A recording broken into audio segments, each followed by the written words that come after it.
एक ना बहुत कॉमन सी रिक्वायरमेंट कह लें, रिक्वेस्ट आती है कि अच्छा टॉनिक बताएं होम्योपैथी में। तो सबसे पहले क्या क्या आता है? अल्फा। होम्योपैथी में जो जनरल टॉनिक की बात करते हैं तो अल्फा जैसी प्रोडक्ट नहीं, ठीक है, अच्छे रिजल्ट्स देता है जनरल टॉनिक ऑल ओवर। लेकिन कई बार ना स्पेसिफिकली एक टॉनिक चाहिए होता है। फॉर एग्जाम्पल हमारे सोए हुए ब्रेन सेल्स को जगाना है। बच्चों में अक्सर माएँ सवाल करती हैं कि ऐसा कोई टॉनिक दें। अच्छा, बड़ों में भी ना बहुत कंफ्यूज्ड स्टेट ऑफ माइंड रहता है, नसों की कमज़ोरी रहती है, कंसंट्रेशन नहीं बन पाती अपने जो हम काम कर रहे हैं। तो ऐसी दिक्कतों में कौन सा ऐसा स्पेशल प्रोडक्ट या ऐसी स्पेशल रेमेडी हो सकती है जो कि एक बेहतरीन टॉनिक का काम करे, मल्टीपर्पस हेल्थ टॉनिक का काम करे, या स्पेसिफिकली अगर बात करूं जिसका मार्क्ड एक्शन हमारे नर्वस सिस्टम पे हो, जो कि हमारे न्यूरोलॉजिकल प्रोसेसेस को तंदुरुस्त रखे। ऐसा एक प्रोडक्ट आज लाए हूं आपके लिए। रिक्वेस्ट आई थी मिस्टर सुधीर सासमल जी की। Sudhir ji, lot of thanks, आपने एक बहुत ही बेहतरीन रेमेडी के लिए रिक्वेस्ट भेजी। आज बात करेंगे ऑक्सीट्रोपिस की। ऑक्सीट्रोपिस लंबर्टी कह लें, ऑक्सीट्रोपिस कैम्पेस्ट्रिस कहते हैं, इसको रैटल वीड के नाम से जाना जाता है। पौधा है, अब तो generally it is available all through out the world, और इससे ये दवा तैयार की जाती है। ये दवा क्यों इम्पॉर्टेंट है, कौन से ऐसी इंपॉर्टेंट कंडीशंस हैं जहाँ ये हेल्प करती है, थोड़ी सी हिंट मैंने शुरू में दे दिया। आइए खुल के बात करते हैं। ऑक्सीट्रोपिस, इसको ना एस्ट्रगैलस कैम्पेस्ट्रिस के नाम से भी जाना जाता है। इसका मदर टिंचर तैयार किया जाता है। ये रेमेडी है ना, it is procured from the whole plant, the entire plant, पूरा का पूरा पौधा इस्तेमाल में लाया जाता है, एक्सेप्ट द रूट, जड़ों को छोड़ के, ठीक है। उससे इसका फ्रेश जो है टिंचर तैयार किया जाता है और बाकी पोटेंसीज अवेलेबल रहती हैं। अब डिटेल में जाने से पहले ना एक बार ये मेन बात इसकी समझ लें। It has a marked action on our nervous system. ये जो हमारे न्यूरोलॉजिकल कंडीशंस है ना, उनको बेहतरीन करता है, उनको तंदुरुस्त रखने में हमारी मदद करता है, ठीक है। इस चीज़ को माइंड में रखिएगा। आइए डिस्कशन शुरू करते हैं। इसके ना क्लिनिकल इंडिकेशंस देखें। क्लिनिकल रोल में ना सबसे पहले मैं आपको बताऊं, बहुत इंपॉर्टेंट एक कंडीशन रहती है जिसको एम्ब्लायोपिया कहते हैं।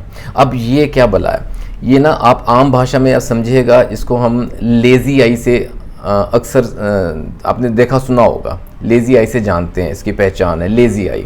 अब ये क्या रहता है बेसिकली, जहाँ ना हमारे आँखों की नसें और मांसपेशियाँ सुन्न हो गई हैं, काम करना बंद कर गई हैं। We call it like paralysis. Paralysis का है का हमारी आंखों के जो नर्व्स हैं और जो मसल्स हैं, ठीक है, एम्ब्लायोपिया।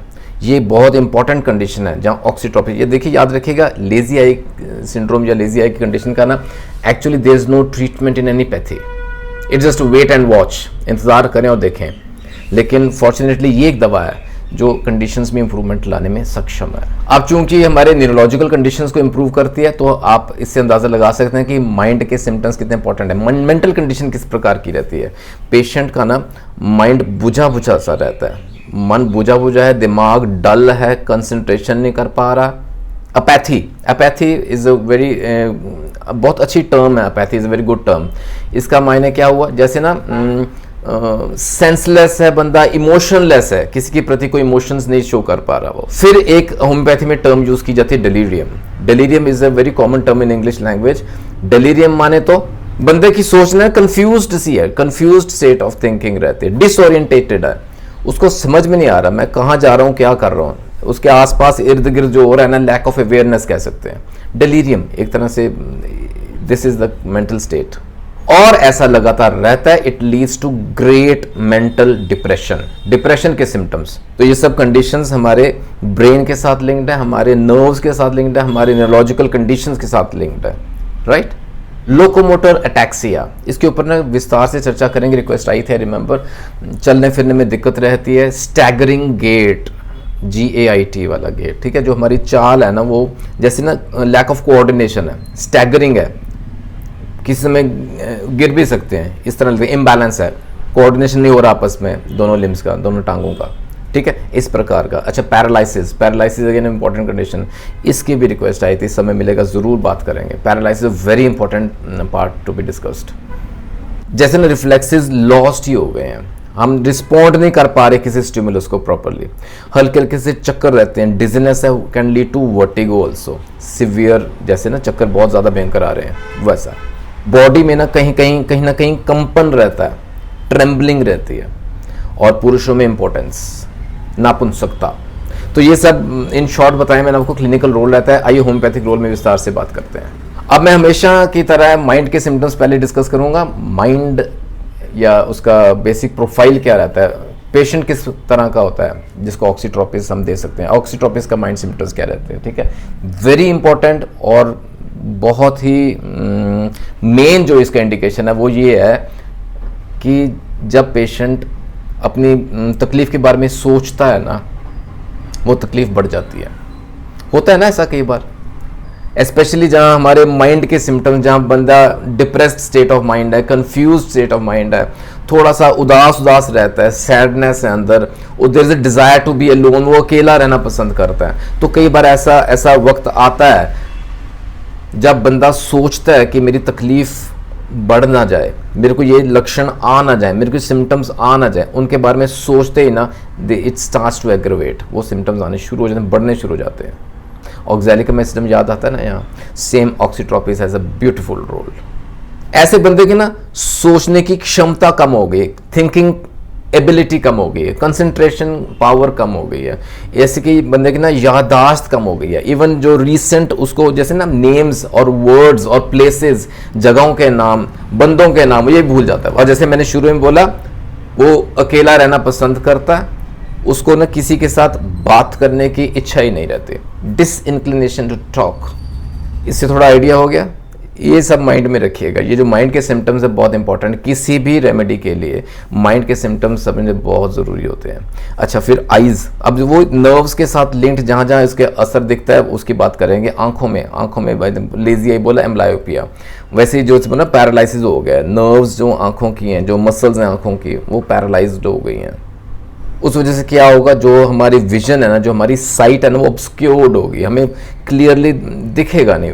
विजन जो हमारी साइट है ना, वो अफेक्ट हो गई है, ठीक है। प्यूपिल्स जो है ना, वो कॉन्ट्रैक्टेड स्टेट में ही रहते हैं। अगर आंखों में लाइट पड़े ना, तो we do not respond accordingly, there is no response, ठीक है। इस तरह के ये आइज के सिम्टम्स हैं। अब कहीं ना कहीं जैसे मैंने बताया आपको, अंदरूनी कंपन रहता है, ट्रेम्बलिंग रहती है, और जब बंदा सोने को जाता है ना, तब ट्विचिंग ऑफ मसल्स रहता है कहीं ना कहीं। उससे क्या होगा, ऑफ कोर्स स्लीप, नींद जो है वो प्रॉपर नहीं आएगी, डिस्टर्ब रहेगी, बंदा बेचैन रहेगा, रेस्टलेसनेस रहती है। और जब उसको नींद आती है ना, उसको सपने आते हैं किस तरह के, झगड़ा हो रहा है, या उसको कोई जैसे ना कोई जहरीली चीज उसको बाइट कर रही है, इस तरह के सपने आते हैं। वो डिस्टर्ब रहेगा, सुबह उठेगा तो वो फ्रेश नहीं उठेगा, वो उदास रहेगा, माइंड फ्रेश नहीं रहेगा, और थका सा रहेगा। और आइए आप ना लिम्ब्स की बात करते हैं। टांगों पे इसका असर बहुत दिखता है। ये दवा बहुत एक्सीलेंट रोल अदा करती है। कैसे? स्टैगरिंग गेट मैंने बताया आपको, जहां चाल इम्प्रॉपर है, प्रॉपर नहीं चल पा रहा बंदा, there is tendency to fall, वो गिरने के चांसेस रहते हैं। इन कोऑर्डिनेशन है दोनों टांगों में, आपस में लिम्स कोऑर्डिनेट नहीं कर पा रहे हैं। और जो हमारे घुटनों के टेंडन्स है ना, द पेटेलर टेंडन, उसका रिफ्लेक्स है ना, वो लूज ही हो गया, उसको समझ में नहीं आ रहा, वो रिस्पॉन्ड ही नहीं कर पा रहा, that reflex is totally lost. और दर्द बहुत रहता है। दर्द भी किस तरह का रहता है, अचानक से आएगा, अचानक से चले जाएगा।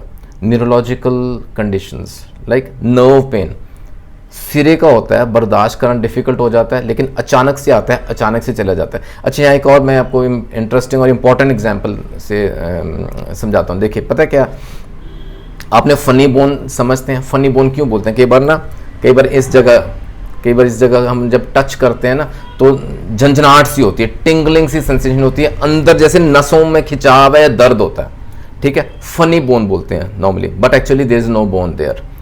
ये बोन का समस्या या दिक्कत नहीं है। ये बेसिकली हमारी जो अल्नर नर्व है ना, हमारी स्पाइन से होते हुए, गर्दन से होते हुए, कंधों से होते हुए हमारे आर्म में आती है, हमारे बाजू में आती है, specially up to the fingers. ये जो हमारे ये लिटिल फिंगर है, the pinky finger, the ring finger, यहाँ तक स्पेशली ये एंड्स तक आती है, वो है अल्नर नर्व। ये जो अल्नर नर्व है ना, उसमें दर्द होता है, ठीक है। वो झंझनाहट सी महसूस होती है, जिसको हम फनी बोन के सिम्टम्स बोलते हैं। अगर अल्नर नर्व में दर्द हो रहा है, ये फनी बोन के सिम्टम्स आते हैं, ये जो दिक्कत रहती है, Oxytropis is the drug of choice. इसी तरह जो हमारा बैक है ना, हमारी पीठ है, हमारी स्पाइन के अलोंग द स्पाइन और हमारे नेक, गर्दन में देयर इज स्टिफनेस, जकड़न सी महसूस करते हैं, वीकनेस महसूस करते हैं, पेन महसूस करते हैं, और हमारी स्पाइन के इर्द गिर्द आसपास ना नंबनेस, सुनपन होता है, जैसे ना नसें वहां की काम ही नहीं कर पा रही। Again all remember neurological conditions, ठीक है। ये सब इसके थे नर्व्स को लेके सिम्टम्स, जो न्यूरोलॉजिकल कंडीशंस अफेक्ट होती हैं, वहाँ ऑक्सीट्रोपिस हेल्प करती है। अब एक सिम्टम और एक्स्ट्रा समझ लें, हमारे पेट को लेके दिक्कत रहती है। पेट में ना इंडाइजेशन के सिम्टम्स हैं, एब्डोमेन में दर्द रहता है, कॉलिक रहता है जो अक्रॉस लेफ्ट टू राइट चलता है, और बेल्चिंग्स बहुत होती हैं, डकार बहुत आते हैं बंदे को, ये बड़ा इंपॉर्टेंट है, ठीक है। याद रखिएगा, बेल्चिंग्स हैं, डकार आते हैं, और साथ में पेट में दर्द रहेगा, और वो भी शार्प पेन्स, तीखा चुभने वाला दर्द रहता है हमारे एब्डोमेन में, राइट। इसी तरह जो हमारी किडनीज के एरिया है, दोनों तरफ लेफ्ट एंड राइट, इसमें भी ना राइट साइडेड किडनी में ना दर्द रहेगा, और ना हल्की सी टेंडरनेस रहती है, कई बार छूने से भी दर्द होता है। हमारी किडनीज के एरिया जैसे ना बहुत टेंडर हो गए हैं, सोर हो गए हैं, सोरनेस टू टच। यहाँ बर्बेरिस याद आती है, Berberis vulgaris, excellent remedy for kidney pain, और ये इक्वली गुड है। ऑक्सीट्रोपिस अगर ऐसे सिम्टम्स हैं कैन बी गिवन। और जैसे मैंने कहा, बंदा सिम्टम्स मैंने सोचता है ना, वो आने शुरू हो जाते हैं, वो बिगड़ जाते हैं, they get worse, they get aggravated. इसी तरह अगर वो जब यूरिनेट करने का सोचते हैं ना, देयर इज, उसको अर्ज आनी शुरू हो जाती है, there is urging to urinate, ठीक है। और there is a profuse flow of urine, पेशाब बहुत खुल के आता है, ठीक है। इन नटशेल मैंने आपको बताया जो उसके बहुत ही मेन सिम्टम्स हैं, कह लें। और इन शॉर्ट इतना और समझ लें before I and the video, कि पहली बात याद रखिएगा, बंदा जब सोचता है तो उसकी दिक्कतें बढ़ती हैं, बंदे को दिक्कतें बढ़ती हैं, हर दूसरे दिन दिक्कतें बढ़ती हैं, बंदे को दिक्कतें बढ़ती हैं, इमीडिएटली खाना खाने के बाद दिक्कतें बढ़ती हैं। हालांकि 1 घंटे तक तकरीबन उसको आराम आना शुरू हो जाता है, लेकिन इमीडिएटली आफ्टर ईटिंग ना उसकी दिक्कतें बढ़ती हैं, सिम्टम्स गेट वर्स। सो के उठता है ना तो उसकी सिम्टम्स में राहत मिलती है, बेटर महसूस करता है, और चलते फिरता रहेगा, तुरता फिरता रहेगा तो उसको आराम रहेगा, he feels better by moving around, right. तो दोस्तों, I have covered almost all the important points. तकरीबन हर हमारे पहलू को ये टच करती है दवा, और बेसिकली वही मैंने एक बार फिर रिपीट करूंगा, जो न्यूरोलॉजिकल कंडीशंस है ना हमारी बॉडी के, उनको इम्प्रूव करती है। It has an strong impact on our nervous system, marked influence है नर्वस सिस्टम के, और बाकी चीज़ें मैंने रखी आपके सामने। तो इसको हम अगर कहें, it's a multipurpose health tonic कह सकते हैं इसको, specially for your nerves, for the nervous system, Oxytropis. अगर तो दिक्कतें आ रही हैं, सिम्टम्स आने शुरू हो गए ना, start with low potency, 30 cc से स्टार्ट कर सकते हैं। जस्ट 2 ड्रॉप्स दिन में 2 से 3 बार दीजिएगा, 1 चम्मच पानी में डाल के दें, सुबह दोपहर शाम, लगातार लीजिए for a period of days, तो आपको सिम्टम्स से राहत आनी शुरू हो जाती है, ठीक है। उम्मीद करता हूं दोस्तों आज के वीडियो से आप तक इसके ऑक्सीट्रोपिस के फायदे जरूर पहुंचे होंगे। Sudhir ji, if you still have any doubt, या किसी और को कोई किसी प्रकार का क्वेरी है, कोई कमेंट है, तो do mention, you can mail me at gurunanakcares@gmail.com। अपने प्यार भेजते रहिएगा दोस्तों, एक लाइक तो बनता है अगर आपको अच्छा लगा तो, एंड सब्सक्राइब जरूर कीजिएगा, गुरु नानक केयर्स के परिवार का हिस्सा बने। जल्दी मिलेंगे अगले वीडियो में, अपना ख्याल रखिएगा, टेक केयर, गॉड ब्लेस।